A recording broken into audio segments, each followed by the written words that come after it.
सुधांशु जी, आपसे ही मेरा सवाल था। चाचा भतीजा साथ साथ आ गए हैं, अगर मेरी आवाज आप तक पहुंच रही हो। खेल बिगाड़ेंगे बीजेपी का दोनों साथ? हाँ जी, अब आ रही आवाज। हाँ बताइए। देखिए चित्रा जी, आज जब वैसे तो ये नितांत अंदरूनी मामला है समाजवादी पार्टी का कि अखिलेश जी और उनके चाचा शिवपाल जी साथ में आए। वैसे तो समाजवादी पार्टी का क्या, ये तो पारिवारिक मामला है, तो हमें तो वैसे इस पे कोई टिप्पणी करने की आवश्यकता नहीं थी, परंतु चूंकि पूछा गया है तो मैं बिल्कुल ये कहना चाहूंगा। हम बचपन में जब मुलायम सिंह जी पहली बार मुख्यमंत्री बने थे तो सुनते थे धरती पुत्र मुलायम सिंह, वो धरती पुत्र कहलाते थे। वो किसी जात बिरादरी के नेता नहीं थे, वो कहते थे उस समाजवाद से आए थे जो कहता था बोल मजूरा हल्ला बोल, बोल किसानों हल्ला बोल। वहां से संकुचित हुए, फिर एक वर्ग के नेता बन गए, फिर एक संकुचित हुए एक जाति के नेता बन गए, फिर संकुचित हुए परिवार के नेता बन गए, और आज परिवार में उस जमाने के धरती पुत्र मुलायम सिंह सिर्फ भाई और पुत्र के नेता रह गए हैं। तो समाजवाद का कितना पराभव हुआ है उस दौर में, यह सामने दिख रहा है। और मेरा मानना है कि दोनों साथ में आए हैं, अच्छी बात है, किसी भी परिवार में सौहार्द होना चाहिए, पर उस सौहार्द में कितना राजनीतिक यथार्थ है। कभी कभी मुझे इस पे एक पुराना गीत याद आता है चित्रा जी, मिले न फूल तो कांटों से दोस्ती कर ली, किसी तरह से गुजर हमने जिंदगी कर ली। हो सकता है कुछ ऐसी ही मसल इनके ऊपर भी हो, इसलिए वो आए साथ में रहे या किसी भी रूप में रहे। उत्तर प्रदेश की जनता ने राजनीतिक दृष्टि से यह तय कर लिया है कि उत्तर प्रदेश में जो बदलाव की शुरुआत 2017 में हुई है उसे और आगे ले जाकर एक बड़े मुकाम तक पहुंचाने के लिए 2022 में उससे अधिक मजबूत जनादेश देगा, जो कि आज गृह मंत्री अमित शाह जी ने अपनी रैली में भी बहुत स्पष्ट रूप से यह कहा है। मुख्यमंत्री जी भी वहां उपस्थित थे। परिवर्तन का यह आगाज अब और आगे ऊंचे मुकाम तक पहुंचने वाला है। ये किसान आपको माफ नहीं करेंगे, और आज किसान गए हैं, ये वापस आ जाएंगे। ये जो आज उत्तर प्रदेश में गुंडा राज चल रहा है, ये कब समाप्त होगा? सुधांशु जी, आप जाटों की चौधराहट भी खत्म कर रहे थे एक समय में, लेकिन आपको नाक रगड़नी पड़ी इन सब छोटू राम के मानने वालों के साथ में। तो सुधांशु जी, आपकी कलई खुल चुकी है। और अब मैं चित्रा त्रिपाठी जी आता हूं आपके समाजवाद पर। यह जो समाजवादी पार्टी है, ये अपने कामों से नहीं बता पा रही है जनता को। ये जो भीड़ दिखाई दे रही है, ये 20-20, 15-15, 10-10 प्रत्याशी वहां पर अपनी भीड़ लेके आ रहे हैं। उनको झूठे प्रलोभन दिए जा रहे हैं कि आपको जो है चुनाव में टिकट मिलेगा, टिकट एक को मिलना है।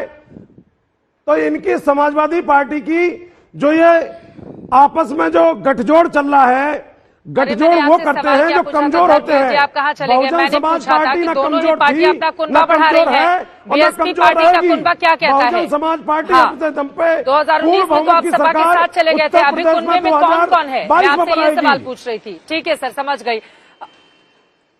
पंकज श्रीवास्तव जी, अब मैं सीधे आपके पास आते हुए, आपने जो आरोप लगाए हैं उसका जवाब सुधांशु जी पहले आप जवाब दे दीजिए, क्योंकि उन्होंने कई गंभीर आरोप आपके ऊपर लगाए हैं। उसके बाद पंकज जी मैं फौरन आपके पास आती हूँ। सुधांशु जी, देखिए, मुझे तो समझ में नहीं आया धर्मवीर जी कहना क्या चाह रहे थे।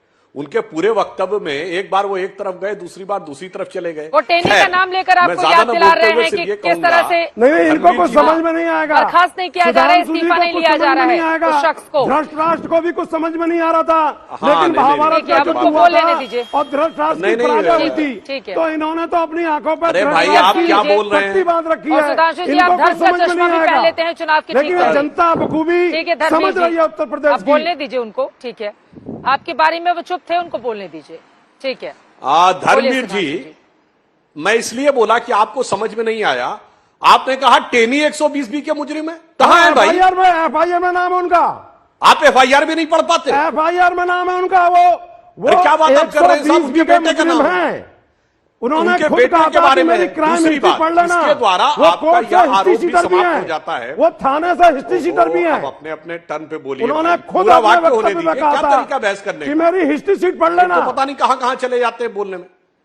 दूसरा, अरे भाई मैं किसान के संदर्भ में कह रहा हूं और जो आपने कहा मैं आपकी बात का स्वागत करते हुए कहता हूं, अब मैं अपेक्षा करता हूं कि आप यह आरोप वापस ले लेंगे जो आप लोग कह रहे थे कि अगर अजय मिश्रा टेनी गृह राज्य मंत्री रहेंगे तो पुलिस उनके दबाव में रहेगी। आज पुलिस ने, एसआईटी ने जो रिपोर्ट दी है वो उनके बेटे के खिलाफ दी है। हाँ, मुझे लगता है हमारे तीनों बिल्कुल विपक्ष के प्रवक्ता बिल्कुल सुधांशु जी, अब उस आपने आरोप के सही लिए कहा। माफी मांग लेंगे। आपने इसी दोनों बातें बहाने एक योगी साथ नहीं चल आदित्यनाथ जी सकती, ने दोनों एक बातें एक ब्राह्मण साथ नहीं परिवार चल को सकती निपटा है। दिया। अब इसी बहाने 250 एसआईटी की जांच लंबित है, लेकिन ये टैनी के परिवार के ऊपर ही एसआईटी का निर्णय क्यों आया? क्योंकि आपको ब्राह्मणों अब से देखिए सख्त फिर नफरत कहां है। से कहां आ आप गए। एक एक करके समाजवादी ब्राह्मणों को निपटाना धर्मवीर जी, चाहते उत्तर प्रदेश में। धर्मवीर चौधरी और जी, ये ये मतलब आपके चित भी मेरी, पट भी 500 मेरी। से ज्यादा ब्राह्मणों की हत्या चित उत्तर भी प्रदेश मेरी, में ये पट भी बताती मेरी। है आपने कि पहले आप तो कहा ब्राह्मणों कि के टेनी दुश्मन और हैं। के खिलाफ कार्रवाई क्यों नहीं हो रही है, और अब आप मैं- बोल रहे हैं कि एक ब्राह्मण परिवार को निपटा दिया। सुनिए ना सर, जवाब तो देखिए, सुनिए।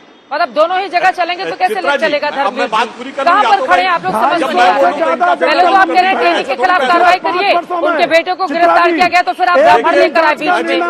आप मुझे बता दीजिए, अगर कोई अपराध करता है तो उसमें ये ब्राह्मण के टैनी के चश्मे से आप परिवार की देखेंगे जांच कौन में अपराधी है, कौन मैं नहीं इसीलिए है। मैं कह रहा था। इसमें भी एक संदिग्धता है, क्योंकि ब्राह्मणों को निपटाना सुनिए है आप, इनको। उनकी बात सुन लीजिए सरकार धर्मवीर जाते जी। जाते ये जितना अपराधी अगर कोई अपराध करता है तो उसको ब्राह्मण और बनिया की नजर से देखेंगे, अपराध की नजर से देखेंगे। ठीक है धर्मवीर जी, उनकी बात सुने, फिर आऊंगी मैं आपके पास। ठीक है धर्मवीर जी, एक सेकंड रुकिए। धर्मवीर जी एक सेकंड रुकिए। धर्मवीर चौधरी एक सेकंड। धर्मवीर चौधरी एक सेकंड। अगर किसी भी शख्स के ऊपर गंभीर आरोप लगे हैं, अगर किसी भी शख्स के ऊपर गंभीर आरोप लगे हैं, तो उसमें क्या आप चश्मा देखेंगे कि ये बनिया है, ये ब्राह्मण, ये मुसलमान है, या क्या है, या उसके हिसाब से कार्रवाई होनी चाहिए? पहले अपनी लाइन तय कीजिए कि आपको किस लाइन पर आगे बढ़ना है। लेकिन सुधांशु जी, महत्वपूर्ण है ना, टेनी आपकी क्या मजबूरी है? आखिर उनको क्यों नहीं हटा दिया जाता है? पहले तो उन्होंने ही अपने बेटे को बचाने की कोशिश की थी ना, और अब एसआईटी की रिपोर्ट में दूध का दूध पानी का पानी है। अब चित्रा जी, जो आपने बात कही, देखिए अभी इनके धर्मवीर जी के वक्तव्य से तो साफ हो गया ना। इन्हीं के वक्तव्य का रिवाइंड करके देखिए, पहले वाक्य में ऐसे बोल रहे हैं जैसे इनको घोर घृणा है टेनी से, और अंतिम वाक्य में क्या आ गए, जैसे घोर अनुराग है। अरे भैया, राग है या द्वेष पहले तय तो कर लो। हकीकत में इन्हें न किसानों से कोई राग है, न टेनी से कोई द्वेष है, टेनी जी से। इनको केवल और केवल अपनी राजनीति करनी है। किसी भी प्रकार से 8 लोगों की दुखद मृत्यु हुई लखीमपुर में। 4 लोग गाड़ी से कुचल के मारे गए, 4 लोग भीड़ के द्वारा घेर घेर कर पीट कर मारे गए। तो 4 लोग जो गाड़ी से मारे गए, उसके बारे में पुलिस ने एसआईटी की रिपोर्ट दी है कि वो षड्यंत्र के थे द्वारा मारे गए थे, यह तय होगा। मगर जो घेर के मारे गए वो तो हत्या थी, इसमें तो कोई किंतु परंतु नहीं है ना। इसके बावजूद ये दोनों ही प्रकार की बातों के ऊपर जनता से कोई सरोकार न रखते हुए केवल घृणा और विद्वेष ही पैदा करना चाहते हैं, वो इनकी बात से साफ है। और आपने देखा, जात बिरादरी की बात करते करते करने लगे। अरे भाई, मैं पूछना चाहता हूं, अगर आप ये बात कह रहे हैं तो आपकी पार्टी तिलक तराजू तलवार इनको मारो जूते 4 का नारा लगा चुकी थी। माफी मांगेंगे आज उसके लिए? इसलिए मैं कहना चाहता हूं, इन सारी पार्टियों का चरित्र, जो आज गृह मंत्री जी ने भी कहा है, एक एक दो बिरादरी की बात करने वाले लोग कभी समाज को साथ में लेकर नहीं चल सकते, वो सिर्फ भारतीय जनता पार्टी चल सकती है।